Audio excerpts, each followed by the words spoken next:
अस्सलाम वालेकुम everyone, welcome to my channel, welcome to another vlog. I hope आप सब ठीक होंगे। हम लोग भी अल्हम्दुलिल्लाह ठीक हैं। और आज है जी बच्चों के स्कूल में मदर मीटिंग। बच्चों का रिज़ल्ट एनुअल जो है वो आज अनाउंस होना था, इसीलिए मैं बेसिकली लाहौर से वापस आई थी जल्दी, क्योंकि मुझे बच्चों के स्कूल जाना था और इनका जो है फ़ाइनल रिज़ल्ट जो है वो कलेक्ट करना था। सो यहाँ पर मैं सुबह उठी तकरीबन 7-8 बजे के करीब। मैंने शावर लिया, कपड़े प्रेस किए क्योंकि कोई भी कपड़े प्रेस नहीं हुए थे, तो बच्चों के कपड़े बैग में से निकाले, अपने निकाले, और मैंने ये ड्रेस पहना है। सोचा थोड़ी सी डिसेंट सी और एलिगेंट सी लुक जो है वो आज क्रिएट की जाए। सो ये वाला मैंने ड्रेस पहना था जो कि मैंने ईद के लिए बनवाया था, और मैं लाहौर और फैसलाबाद भी लेके गई थी। तो यहाँ पर मैं तैयार हो गई थी, बाल शाल मैंने स्ट्रेट कर लिए थे और हल्का सा मेकअप कर लिया था। और बच्चों को मैंने ये ड्रेस पहनाए थे। इन्होंने रात में ही मुझे कह दिया था कि हमने ये ड्रेसेस पहने। सो मैंने सुबह उठते ही इनके ड्रेसेस जो हैं वो रेडी कर दिए थे। और जब मैं रेडी हो रही थी, लाइक मेकअप वगैरह मैं कर रही थी, बाल स्ट्रेट कर रही थी, तो मैंने बच्चों को कहा कि आप लोग शावर ले लें जल्दी से, क्योंकि फ़्रेश फ़्रेश सुबह सुबह अच्छा है कि शावर ले ली थी। और ये जो शर्ट है ज़ैनब की, ये मैंने ली थी बच्चा पार्टी से, ऑनलाइन मैंने मंगवाई थी। मैंने देखी थी बच्चा पार्टी स्टोर पे, तो फिर मुझे था कि मैं डाउटफुल थी, तो ये फिर ज़ैनब की एक स्कर्ट थी, तो उसके साथ फिर मैंने कहा अच्छी लगेगी, तो मैंने फिर मंगवा ली थी। और ये है कुछ फेस की लुक। मैं रिवाज का मैं टिंट जो है लिप्स पे यूज़ करती हूँ। बड़ा ही प्यारा इसका ना टी पिंक सा कलर आता है। और वैसे भी मुझे पिंक ड्रेस बहुत ज़्यादा पसंद है, पिंक कलर ख़ुद पे बहुत ज़्यादा पसंद है। सो हम लोग निकल पड़े थे। हस्बैंड जो अभी सोए हुए थे, वैसे भी उनको मैंने छोटे बच्चों के पास घर छोड़ के जाना था, क्योंकि ईज़ा और जावियार को मैं नहीं लेके जा रही थी, तो मैं हुसैन भाई के साथ आ गई थी। तो हुसैन भाई अभी ज़ैनब के साथ गए हैं मार्ट। ज़ैनब ने लेनी थी, ज़ैनब और फातिमा ने अपनी टीचर्स के लिए चॉकलेट्स, तो एज़ अ रिटर्न गिफ्ट। सो वो ले रहे थे, और उसके बाद हम लोग स्कूल चले गए थे। आज वेदर जो है वो थोड़ा अच्छा था, लाइक सूरज नहीं निकला हुआ था, तो वो गर्मी में जो इतनी, जैसे कहते हैं ना, मौसम में इतनी शिद्दत नहीं थी। लेकिन ये कि गर्मी तो बहुत है, बाहर निकला नहीं जा रहा। और मैंने हस्बैंड से कह दिया, भाई अभी आपने और मैंने जाना ही नहीं है डे टाइम पे कहीं। अभी तो ये था कि स्कूल जाना एक फ़िक्स टाइम था, हम लोगों को इसी टाइम पे जाना था, लेकिन अब हम लोगों ने शाम से पहले कहीं नहीं निकलना, क्योंकि बहुत बुरा हाल होता है। स्कूल गए तो स्कूल बहुत अच्छा, उन्होंने थोड़ा बहुत डेकोरेट किया हुआ था। और इनका ये होता है कि रिज़ल्ट इनके साल में 2 सेशंस होते हैं, लाइक एडमिशन वाइज, ठीक है, एक अगस्त में और एक फरवरी में। तो उस हिसाब से जिसे कहते हैं कि इनकी क्लासेस होती हैं, एग्ज़ाम्स होते हैं, टर्म्स होती हैं, और फिर रिज़ल्ट भी वैसे ही होते हैं। तो साल में 2 दफ़ा इनके रिज़ल्ट निकल रहे होते हैं। तो आज सिर्फ पीटीएम थी क्लासेस में, एक फिर साल में इकट्ठा किसी एक दिन ये लोग सेरेमनी कर लेते हैं जिसमें प्राइज़ डिस्ट्रीब्यूशन होती है। यहाँ पर पीडियाश्योर वालों का एक स्टॉल लगा हुआ था, तो एग्जामिन कर रहे थे बच्चों की हाइट एंड वेट। तो अल्हम्दुलिल्लाह ज़ैनब एंड फातिमा का अबव, जिसे कहते हैं कि जो इनका एवरेज या जिसे कहते हैं कि एक स्टैंडर्ड था, उससे माशाल्लाह इनकी हाइट भी ज़्यादा थी, वेट भी थोड़ा थोड़ा ज़्यादा था। ज़ैनब का थोड़ा ज़्यादा 5 आई थिंक ग्राम ज़्यादा था या किलो ज़्यादा था, 5 किलो ज़्यादा था। और फातिमा का भी इसी तरह, और हाइट भी इनकी चंद सेंटीमीटर ज़्यादा थी। और यहाँ पर जी ज़ैनब अपना रिज़ल्ट ले रही है, टीचर के साथ हगी कर रही है, और इमोशनल हो गई थी ज़ैनब। और यहाँ पर मैंने सोचा कि चले मैं इनकी थोड़ी बहुत पिक्चर्स बना लूँ। हम लोगों ने पिक्चर्स बनाई, ज़ैनब की एक फ्रेंड भी आई हुई थी, ज़ैनब से मिल ली, और ज़ैनब बहुत ज़्यादा खुश हो गई। और ये मुझे बड़ा बैकग्राउंड सा ना बड़ा क्यूट सा, बड़ा अच्छा लग रहा था। और ये कि ये सारा टीचर्स जो हैं वो मेरा ख्याल है प्रिपेयर करती हैं। खैर हम लोग घर आ गए थे। घर आकर ये हैं जी इनके जो गुडी बैग टीचर्स की तरफ से मिले थे। इनको गुडी बैग्स हमेशा मिलते हैं, इसके अंदर कुछ स्टेशनरी होती है, just like pencil, eraser, sharpener, paint, brush, इस तरह की चीज़ें, और कोई एक आध कैंडी। और साथ में इनको मिला था गुड बाय कार्ड। और ये है जी इनका रिज़ल्ट, समर पैक, और साथ में बुक लिस्ट वगैरह सारा कुछ। तो माशाल्लाह फ़ातिमा के जो हैं वो तकरीबन मेरा ख़्याल है इसके 5 मार्क्स कम हैं। फ़ातिमा ने इम्प्रूव किया है पिछली दफ़ा की कुछ देर से ये थोड़ी बहुत डल जा रही थी। इसके अलावा फ़ातिमा ना सिली मिस्टेक्स बहुत करती है, डी उल्टा लिख दिया और स्पेलिंग्स ऊपर नीचे कर दिए, मतलब आते इसको हैं, लेकिन ये ना सिर्फ राइटिंग में मिस्टेक कर देती है कि डी पी या जे उल्टा लिख दिया, तो उसकी वजह से इसके मार्क्स कम हो जाते हैं। और माशाल्लाह ज़ैनब के बहुत अच्छे मार्क्स थे, 99% थे, और Zainab has got second position. Fatima की कोई पोजीशन नहीं आई, बट आई एम सेटिस्फाइड। आपको पता है फ़ातिमा स्टैमर करती है, दैट्स वाई मैं उसको डांटती नहीं हूँ पढ़ाई में, उसको ज़्यादा फोर्स नहीं करती, क्योंकि फिर अगर मैं फ़ोर्स करूँ या डांटूँ, गुस्सा करूँ, सख्ती करूँ, तो वो बहुत ही ज़्यादा स्टैमर करना शुरू हो जाती है, जिसकी वजह से ना मुझे फिर बड़ा दुख भी होता है और फिर वो पढ़ भी नहीं पाती, बिल्कुल ब्लैंक हो जाती है। इसके अलावा ज़ैनब को मिला है जी most aware about personal hygiene का सर्टिफिकेट। ये ज़ैनब को दूसरी या तीसरी दफ़ा मिल रहा है, जो कि मेरे लिए बड़ी अच्छी बात है कि टीचर कहती हैं कि इसकी हाइजीन बहुत अच्छी होती है, ये ख़ुद भी बहुत ख्याल रखती है और आप भी, और खैर टीचर्स ने भी मुझे बहुत अप्रिशिएट किया कि माशाल्लाह आपका भी बहुत इनपुट रहती है बच्चों में। तो इनको मिला था समर पैक भी साथ ही, आज मिला था फ़ी भी सबमिट होनी थी, इसके अलावा इनको रिज़ल्ट भी मिलना था और नई क्लासेस अगस्त में जब ये स्कूल जाएंगी तो दोनों की नई क्लासेस होंगी। ज़ैनब 2 में चली जाएगी और फ़ातिमा जो है वो 1 में चली जाएगी। तो इनकी न्यू क्लासेस स्टार्ट होंगी, तो बुक लिस्ट, यूनिफॉर्म की लिस्ट, सारा कुछ आज मिलना था। यही वजह थी मेरी बेसिक लाहौर से फैसला इधर इस्लामाबाद आने की, कि मैं ये चीज़ मिस नहीं करना चाहती थी पूरे साल की कोशिश से। उसके बाद मैं आ गई थी भी ऊपर, कपड़े शपड़े चेंज करके काम मैंने करना है। मैंने कल बच्चों के कपड़े जो हैं वो इसी बैग में डाल लिए थे, तो मैंने यही सोचा था कि मैं प्रेस करके हैंग कर दूँगी। इनको समेटने का क्या फ़ायदा, या इनको कैबिनेट में तय कर करके रखने का क्या फ़ायदा, बैग से निकालूंगी, इस्त्री कर करके मैंने 1-2 दिन में हैंग कर देने। उसके बाद ये कुछ हैंड वॉश के कपड़े पड़े हुए थे, लाइक ऊपर जो है ना मेरा लॉन्ड्री एरिया ही आजकल बना हुआ है, पूरे घर को मैंने ऊपर वाले पोर्शन को ना लॉन्ड्री एरिया बनाया होता है। उसके बाद ये कुछ कपड़े जाने से पहले कुछ धोए थे और आकर जो धोए हैं कल मैंने, तो यहाँ पर ये सारे वो पड़े हुए हैं और इनको अब मैंने फ़ोल्ड करना है, सारे कपड़ों को ठिकाने लगाना है, लाइक अपने और अपने हस्बैंड के। और बच्चों के कपड़े मैं उसी बैग में डालती जाऊँगी और ये कि मैं उनको फिर प्रेस करती जाऊँगी। मैं चाहती हूँ कि एक दफ़ा सारे कपड़े प्रेस हो जाएँ, और मैं कुछ गेस्ट भी जिसे कहते हैं कि एक्सपेक्ट कर रही हूँ, तो इस वजह से मैंने सोचा कि उनके आने से पहले पहले ना सारे कपड़े प्रेस करके हैंग हुए हों, ताकि कोई मुश्किल ना हो। और यहाँ पर जी मैंने रात को भिगो दी थी इनकी शर्ट्स, इनमें ना छोटे छोटे दाग, कुछ ना कुछ चॉकलेट और इस तरह की चीज़ों के लगे हुए थे। ये सारे नए कपड़े थे, तो मैंने सोचा कि अभी ख़राब हो जाएंगे, नए कपड़े ज़ाया हो जाएंगे, तो मैंने इनको वैनिश और थोड़ा सा डिटर्जेंट डाल के पानी में सोक कर दिया था। सुबह उठ के इनको मल कर तो मैंने अब हैंड वॉश करके तो रख दिया, ये भी खुश्क हो जाएंगे, फिर इनको भी प्रेस कर लूँगी। सो ये कुछ चीज़ें हैं। अब मैंने करना है घर बाकी काम जो मेरा पड़ा हुआ है, कपड़े वगैरह मैंने सारे समेटने हैं यहाँ से, और फिर मैं इस्त्री लगा लूँगी और साथ साथ मैं अपना ये काम करती जाऊँगी, और साथ साथ ये कि मेरा जो है ना कपड़ों का मैस वो ख़त्म हो जाएगा। पहले मैं बच्चों के करूँगी, क्योंकि बच्चों के करने मुझे बहुत आसान लगते हैं, बड़े इजीली हो जाते हैं। उसके बाद मैं फिर हस्बैंड के करूँगी, फिर टाइम बचा तो फिर अपने कर लूँगी। अच्छा जी, तो यहाँ पर जी मैं एक बात करना चाहूँगी बड़ी इम्पोर्टेंट। देखें, अच्छाई क्या है, एक अच्छा इंसान क्या होता है। अच्छाई की डेफिनेशन जो है ना वो हर इंसान की नज़र में डिफरेंट हो सकती है। इसमें कोई दो राय नहीं है, क्योंकि हर इंसान की सोचने समझने की सलाहियत डिफरेंट होती है। अगर मेरे नज़दीक आप बात करें कि अच्छा इंसान क्या है, या हमारे जो रिश्ते नाते होते हैं हमने उसको कैसे लेकर चलना है, तो उसमें मैं अगर डेफिनेशन बताऊं तो वो यही होगी मेरे नज़दीक कि देखें, आप अगर सोचते हैं ना कि अच्छी भाभी क्या है, तो उसके लिए ज़रूरी है कि आप भी वैसे ही इंसान बन जाएं, आप भी वैसी ही भाभी बन जाएं जैसे आप चाहती हैं कि आपको भाभी मिले। अगर आप चाहती हैं कि आपको ये लगता है कि अच्छी सास कैसी होनी चाहिए, तो फिर आपको भी वैसी सास होना चाहिए कि जैसे आप समझते हैं कि मेरी सास हो या मेरी बेटी की सास हो। इसी तरह अच्छा भाई हो, अच्छी बहन हो, अच्छी बीवी हो, अच्छा खावंद हो, तो उसके लिए यही सोच लेना कि मैं क्या सोचती हूँ कि एक अच्छे खावंद में, एक अच्छी बीवी में, एक अच्छे भाई में, एक अच्छी बहन में क्या क्या करैक्टरिस्टिक्स होनी चाहिए, और क्या मैं उन करैक्टरिस्टिक्स पे अपने रिश्तों में पूरी उतरती हूँ कि नहीं। क्योंकि देखें, अब जैसे मैं हूँ, मैं एक भाभी भी हूँ, मैं एक चाची भी हूँ, मैं एक ताई भी हूँ, मैं एक मामी भी हूँ, इसके अलावा मैं बहन हूँ, बेटी हूँ। तो जितने भी मेरे रिश्ते हैं, तो क्या मैं, जो मुझे लगता है कि किसी एक बेसिक रिश्ता है, कोई अच्छी मामी क्या होती है, अच्छी ताई क्या होती है, या अच्छी बहू बेटी क्या होती है, तो क्या मैं उस पर पूरा उतरती हूँ? क्या मेरे नज़दीक जो उसकी डेफिनेशन है कि उसमें जो जितनी भी करैक्टरिस्टिक है क्या मेरे अंदर है?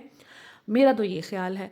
इसके अलावा मुझे एक मेरी व्यूअर हैं बहुत प्यारी, और उन्होंने बड़ी अच्छी बात की कि देखें हम लोग क्या करते हैं, हम दूसरों को खुश करने में अपने आप को इतना थका देते हैं, इतना एग्जॉस्ट कर देते हैं कि समटाइम्स हम अपने बच्चों को निगलेक्ट कर देते हैं, या ना भी निगलेक्ट करें तो वो लोग हमसे खुश ही नहीं हो पाते जिनको हम खुश करना चाहते हैं, और वो at the end of the day हमें कह रहे होते हैं कि आप भी अच्छी नहीं हैं, आपके बच्चे भी अच्छे नहीं हैं, और हमें वो सर्टिफिकेट ही नहीं मिल पाता। तो देखें, अच्छे होने का सर्टिफिकेट कोई किसी को नहीं देता। अगर किसी को फ़ील भी हो, किसी को पता भी हो कि आप बहुत अच्छे हैं, लेकिन वो आपको कभी कहेगा नहीं। अगर कह भी दे तो ज़्यादा से ज़्यादा वो 2 बोल आपको अप्रिशिएट कर देगा, एंड दैट इज़ इट। और आपसे अगर कभी भी कहीं भी कोई गलती हो जाती है तो वो ये नहीं सोचेगा। ये हम सब इंसानों की जिसे कहते हैं ना खसलत है कि हम लोग एक इंसान से किसी एक बात पे नाराज़ हो जाएंगे, ये सोचे समझे बगैर कि यार इससे एक ही गलती हुई है, अगर अब ये गलती होगी पीछे से क्या वो कैसा है, पीछे उससे कितनी गलतियाँ हुई हैं, या उसने कभी कितनी एफ़र्ट हमारे लिए की हुई है। तो हम ये पिछली सारी चीज़ें इग्नोर कर देते हैं और एक पॉइंट पर आकर गुस्सा हो जाते हैं। सो मैं ये कहूँगी कि देखें, दूसरों को खुश करने में या ये सोचने में कि हमें कोई अवार्ड या सर्टिफिकेट मिलेगा अच्छा होने का, परफेक्ट होने का, आप अपने आप को थकाएं नहीं, एग्जॉस्ट नहीं करें। मैं हमेशा आपको ये कहती हूँ, देखें मेरा काम है आप तक वो बात कन्वे करना कि जिससे आप सबके घर जुड़े रहें और आपकी ज़िंदगियाँ अच्छी रहें, अल्लाह ताला आपसे राज़ी हो। मैं आपको कभी भी कोई ऐसी बात गाइड नहीं करूँगी कि जिससे माशरे में ख़राबी पैदा हो। लेकिन यहाँ पर मैं एक बात क्लियर कर दूँ, मेरा ये कहने का मकसद बिल्कुल ये नहीं है कि आप जी किसी की खुशी की परवाह ना करें और आप अपना जो दिल करता है वो करें। मेरी पिछली भी वीडियोस निकाल के देख लें, मैं हमेशा ये कहती हूँ कि कोई भी आपने अगर काम करना है ना, तो सबसे पहले उसका मोटिव या उसका एक बैकग्राउंड ये होना चाहिए कि हमने अल्लाह को राज़ी करना है, हमने एक अच्छे इंसान बनना है, हमने कोई किसी के साथ ज़्यादती, किसी के साथ जुल्म या किसी के साथ कुछ ऐसी हरकत नहीं करनी जिससे हमारा खुदा नाराज़ हो। एक ये बात। उसके बाद अगर आप ये सोच लें कि हमने अपनी रिस्पॉन्सिबिलिटीज़ पूरी करनी है, जो एक बहू की बुनियादी रिस्पॉन्सिबिलिटीज़ होती हैं हमने वो पूरी करनी है, लाइक खाना बनाना, बर्तन धोना, कपड़े धोना, ये सब चीज़ें करना, तो वो हमने पूरा करना है। उससे अगर ज़्यादा हमसे कोई डिमांड करे तो हमने ख़ुद को एग्जॉस्ट नहीं करना, हमने अपना इस्तेसाल नहीं होने देना।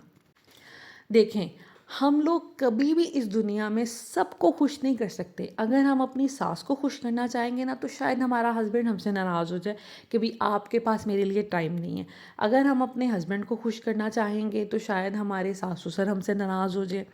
तो जिसका जितना बनता है उसको उतना दें और अपने आप को एक बैलेंस में रखें। हर इंसान की जो अहमियत होती है, हर इंसान का अपना टाइम होता है। आपके बच्चों का आपका टाइम जितना भी रिक्वायर्ड है आप उनको दें। ऐसा ना करें कि अपनी फैमिली मेम्बर्स को खुश करने में अपने बच्चों को नेगलेक्ट करें। इसी तरह आपके हस्बैंड का जितना टाइम है, ऐसा नहीं है कि बच्चों की परवरिश, बच्चों के कामों में आप इतनी लग जाएं कि आपके पास अपने हस्बैंड के लिए क्वालिटी टाइम ही ना हो, चंद प्यार की बातें ना हो, आप उनके पास आएँ थकी हुई और बस सो जाएँ। कोई बातें नहीं, कोई डिस्कशन नहीं, कोई फ्यूचर प्लानिंग नहीं, कोई प्यार के बोल नहीं। ऐसा अच्छी बात नहीं है, ठीक है। सो जितना जिसका बनता है उतना दें। मैं आपको एक यहाँ पे एग्जांपल कोट करूँगी। अगर मेरे पास एक जग है पानी का और किसी को मैंने देना है और उस इंसान के पास एक ग्लास है, ठीक है, जिसमें मैंने पोर करना है पानी, तो ऐसा तो नहीं हो सकता ना कि मैं पूरा जग उसको उंडेल दूँ उसके ग्लास में। उसके पास अगर एक ग्लास है तो मैं उसको एक ग्लास ही मुझे देना चाहिए ना पानी का। ऐसा तो नहीं है कि पूरा जग मैं उस पर ज़ाया कर दूँ। सो आपने अगर जिसको भी कोई टाइम देना है, आपने जिस पे भी कोई एफ़र्ट करनी है, जितनी रिक्वायर्ड है उतनी करें, उससे ज़्यादा ना करें। यहाँ पे मैं फिर ये बात करूँगी कि देखिए, मेरा ये कहना नहीं है कि आप किसी को ना खुश कर दें।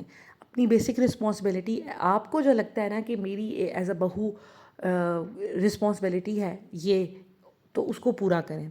एज अ होम मेकर आपकी जितनी रिस्पॉन्सिबिलिटी है आप उसको पूरा करें, लेकिन अपने दिन में टाइम को डिवाइड करें कि ये टाइम मेरा मेरे घर के लिए है, ये टाइम मेरा मेरे ससुराल वालों के लिए है, ये टाइम मेरा मेरे हस्बैंड के लिए है, ये टाइम मेरा मेरे बच्चों के लिए है।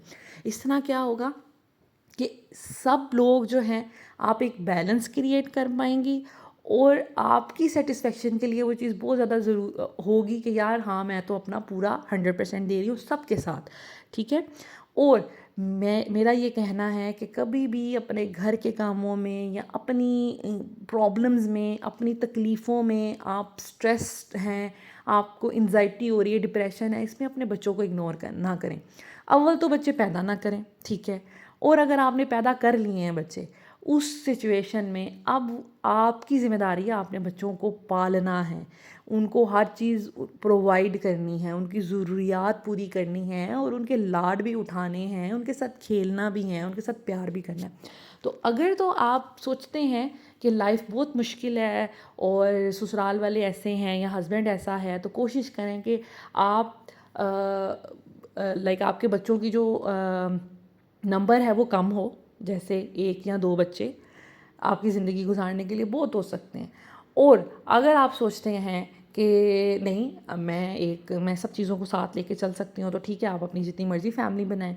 लेकिन अगर आपके बच्चे दुनिया में आ गए हैं तो फिर वो आपका 100% जिसे कहते हैं ना वो मांगते हैं, और हमारा उनको देना भी ज़रूरी है क्योंकि उन्होंने परवान चढ़ना है, वो अपनी मर्ज़ी से नहीं आए। तो अब उनको हर चीज़ प्रोवाइड करना हमारी ज़िम्मेदारी है। और अगर पार्टनर में से कोई एक इंसान जो है वो अपना इनपुट नहीं दे रहा, अक्सर मैंने देखा है कि हस्बैंड्स जो हैं वो बच्चों की परवरिश में या बच्चों के को सिखाने में, खिलाने में, हर चीज़ में वो नहीं इतना सपोर्ट करते हैं या अपना इनपुट नहीं देते, तो कोई बात नहीं, आप माँ हैं, माँ का दर्जा ऐसे ही नहीं अल्लाह ताला ने इतना ज़्यादा बढ़ाया। और एक माँ जो बच्चे को पैदा करती है तो वो फिर सारी दुनिया से लड़ जाती है बच्चों के लिए। वो मर रही हो, वो थक रही हो, वो बीमार हो, लेकिन वो उठ के अपने बच्चों को खाना देती है, अपने बच्चों की ज़िम्मेदारियाँ पूरी करती है। तो कोई बात नहीं, फिर आप सारी चीज़ों को इररिलेवेंट कर दें, आप अपना फोकस अपने बच्चों पे रखें और अपने बच्चों को हर चीज़ प्रोवाइड करें ताकि कल को वो आपसे उनको कोई शिकायत ना हो और वो आपका सहारा बने।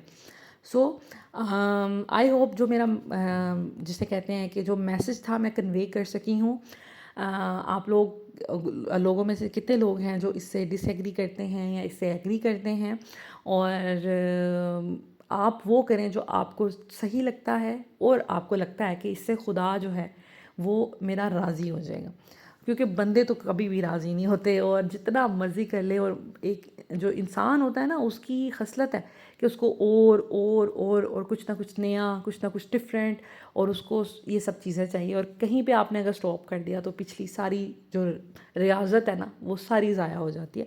लेकिन फिर भी मैं ये कहूँगी कि आप एज़ आ इंसान और एज़ आ अच्छे इंसान कोशिश करें कि आप सबको लेकर चलें, क्योंकि देखें, घर को तोड़ देना, किसी के साथ बुरा बिहेव कर लेना या फिर बदतमीज़ी करना आसान लगता है, लेकिन ये अच्छी बात नहीं है, और इससे ये कि आपका इमेज जो है वो बुरा बन जाता है। तो कोशिश करें कि जितनी आपकी ज़िम्मेदारियां हैं वो पूरी करें आप। और अगर आपको लगता है कि अब कुछ मुझसे ज़्यादा डिमांड किया जा रहा है तो फिर चुप कर जाएं, साइड पे बैठ जाएं। आपको इतना परेशान होने की ज़रूरत नहीं है, बस टू दी पॉइंट अपना काम करें and that is it. Anyways, यहाँ पर जी कर रही थी मैं कपड़े प्रेस बच्चों के। मैंने आपको जैसे बताया कि मैंने सोचा कि मैं जल्दी जल्दी बच्चों के जो हैं कपड़े वो प्रेस कर दूँ, ताकि ये जो ढेर जमा हुआ है ना ये थोड़ा सा हल्का हो। बच्चों के कपड़े मुझे करने आसान लगते हैं, बड़ी जल्दी हो जाते हैं, और ये कि आहिस्ता आहिस्ता आहिस्ता आहिस्ता वो जो बोझ पड़ा होता है ना वो थोड़ा थोड़ा कम भी होना शुरू हो जाता है। इसके बाद मैं स्टार्ट करती हूँ हस्बैंड की पैंट्स एंड टी शर्ट्स से। उनका भी काफ़ी रश होता है और वो बड़ी क्विकली हो जाती है। मुझे कपड़े प्रेस करना बचपन से, क्योंकि मेरी ड्यूटी होती थी घर में, मुझे बहुत आसान लगता है। तो ये जो हैं कपड़े बड़ी आसानी से प्रेस हो जाएंगे। और उसके बाद जो मुझे मुश्किल टास्क लगता है वो ये लगता है कि जो हस्बैंड की कॉटन की शर्ट्स होती हैं या जो फॉर्मल सी शर्ट होती है ना, क्योंकि उसको बहुत एहतियात से करना होता है, वो ऑफिस वाली होती हैं और उसमें ज़रा सी भी गफलत नहीं हो। वैसे तो मैं रफ़ कपड़े भी बड़े ही एहतियात से और अच्छे तरीके से, इवन जो घर के मेरे बच्चों के डेली वेयर के रफ़ के कपड़े होते हैं उसको भी मैं पहले पानी लगाती हूँ फिर प्रेस करती हूँ। मैंने पानी के बगैर कभी प्रेस नहीं किया। लेकिन फिर भी मैं कह रही हूँ कि अगर पैंट्स और शर्ट्स में थोड़ा बहुत टी शर्ट्स में कुछ रह भी जाए, लेकिन जो फॉर्मल शर्ट होती है ना वो तो बिल्कुल अच्छी प्रेस हुई होनी चाहिए, क्योंकि आपके हस्बैंड ने अगर ऑफिस जाना है, काम पे जाना है, तो फिर वो बिल्कुल रेडी अच्छे लगने चाहिए। और ये तारीफ़ घर की होती है कि भाई घर वालों ने या इनकी वाइफ ने कितना अच्छा इनको रेडी करके भेजा है, या कपड़े कितने अच्छे प्रिपेयर्ड हैं। सो ये मैंने कुछ कपड़े कल किए थे और कुछ आज करके, तो माशाल्लाह काफ़ी कपड़े जो है ना प्रेस हो गए हैं। स्पेशली कहीं आने जाने वाले मैं पहले करती हूँ, घर में पहनने वाले मैं बाद में करती हूँ। अब ये है कि हमारा अक्सर प्लान ऐसे ही बन जाता है, चले उठें कहीं चलते हैं, तो उसमें क्या होता है कपड़े अगर रेडी होना तो 5 मिनट लगते हैं सबको रेडी होने में। जल्दी जल्दी कपड़े पहने, मुंह हाथ धोएं and you are good to go. मेरा भी यही हाल है, मेरे भी कपड़े प्रेस हुए ना तो मुझे कोई टाइम नहीं लगता। मैं तो गाड़ी में बैठ के भी लिपस्टिक, मस्कारा, मेकअप शेकअप थोड़ा बहुत जो मैंने करना होता है मैं कर लेती हूँ। सो कोई टाइम नहीं लगता। बच्चों के बाल बनाएं, उनको कहें जी मुंह हाथ धो लें और कपड़े पहना दें। अब तो ईज़ा भी माशाल्लाह खुद कपड़े पहन लेती है। Hello Zainab Fatima. Okay okay Fatima stay there. So आज आपने सारा दिन क्या किया? एंड और टीवी नहीं देखा? नहीं। क्यों? वो नहीं, अगर रिमोट मिल भी जाता तो क्या, कल मैंने क्या कहा था? क्यों अलाउड नहीं है? ज़ैनब आप बताएं खड़े होके, टीवी क्यों नहीं अलाउड था आज? बताएं। इसलिए उन्होंने कहा मामा ने क्यों कहा था?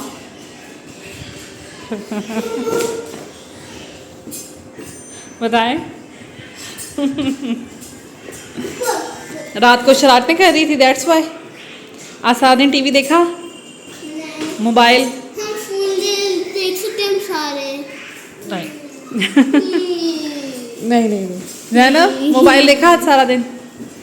VR कुछ भी नहीं देखा? प्लीज हम देख। नहीं फातिमा अभी नहीं, आज बिल्कुल भी नहीं अलाउड। कल अलाउ होगा अगर आप अच्छा बिहेव करेंगी, पढ़ेंगी, ब्रेकफास्ट करेंगी।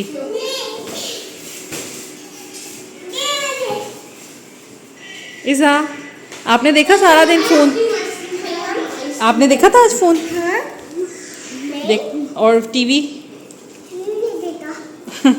खेला था? ओके। कल बच्चे जो हैं बहुत इरिटेटेड हुए थे, हर बात पे लड़ रहे हैं, झगड़ रहे हैं, मोबाइल एंड टीवी देख रहे हैं। सारा दिन इन्होंने टीवी देखा। मैं किसी काम में बिज़ी हो जाऊँ ना तो फिर ये है कि फिर ये टीवी देखते हैं। इस वजह से मुझे जब इनको फ्री करना होता है ना कि ये टीवी ना देखें, कुछ और कर लें, तो फिर मुझे इनके साथ साथ होना होता है, फिर कुछ ना कुछ इनको बिज़ी करना पड़ता है। सो इस वजह से इनको सज़ा मिली थी। आज सारा दिन इन्होंने कोई टीवी कोई कुछ भी नहीं देखा। मैंने बिल्कुल रिमोट भी छुपा दिया था और मोबाइल भी मैंने इनको नहीं अलाउड किया था। ज़ावियार को थोड़ा देर मैंने देखने दिया था, शायद थोड़ी देर। तो ये कि इन तीनों को तो बिल्कुल भी नहीं अलाउ, क्योंकि मुझे गुस्सा बहुत इन पे आ रहा था कि ये क्या कर रही हैं। तो सारा दिन खेलती रही हैं बेसमेंट में, इसी तरह ये मैट्रेसेस के साथ, और कभी इसको स्लाइड बना लेती हैं, कभी कुछ करती हैं, और ये ट्रैम्पोलिन पे खेल लेती हैं। तो इस तरह डिफरेंट इन्होंने ना सारा दिन खेला ही है। और मैंने इनको पढ़ाना भी शुरू किया। इंशाल्लाह ताला मैं नेक्स्ट किसी वीडियो में इनका समर पैक भी दिखाऊंगी आपको, और मैंने कितना वाइज एक काम किया है वो भी दिखाऊंगी। खैर उसके बाद रात को, ये मिडनाइट की ही बात है, आजकल हमारी रूटीन थोड़ी सी ख़राब हो गई है, लेकिन आहिस्ता आहिस्ता मैं कोशिश करूँगी इसको ठीक करूँ। सो अभी रात में दिल कर रहा था कुछ बाहर से खाएं, तो ये शावरमा मंगवाया था इनका, बड़ा मज़े का। मुझे लगता है ये रैबिट शावरमा है। बहरिया फेज़ 7 में ही मांजू के नाम से एक रेस्टोरेंट है, तो इनका बड़ा मज़े का होता है। इस तरह ये शावरमा देते हैं कटिंग करके। ये तकरीबन 2 शावरमा होते हैं बड़े साइज़ के, और साथ में बहुत ज़्यादा चिकन देते हैं, बहुत ज़्यादा फ्राइज़ देते हैं और सॉसेस देते हैं। आप चाहें तो घर में टोटिया ब्रेड एक और लेके तो एक और शावरमा अपना भी बना सकते हैं। So this is it. I hope आज का व्लॉग आपको अच्छा लगा होगा। अगर अच्छा लगा हो तो प्लीज़ लाइक एंड शेयर कर दीजिएगा, चैनल को सब्सक्राइब कर दीजिएगा। Thank you so much for watching. Take care. अल्लाह हाफिज़।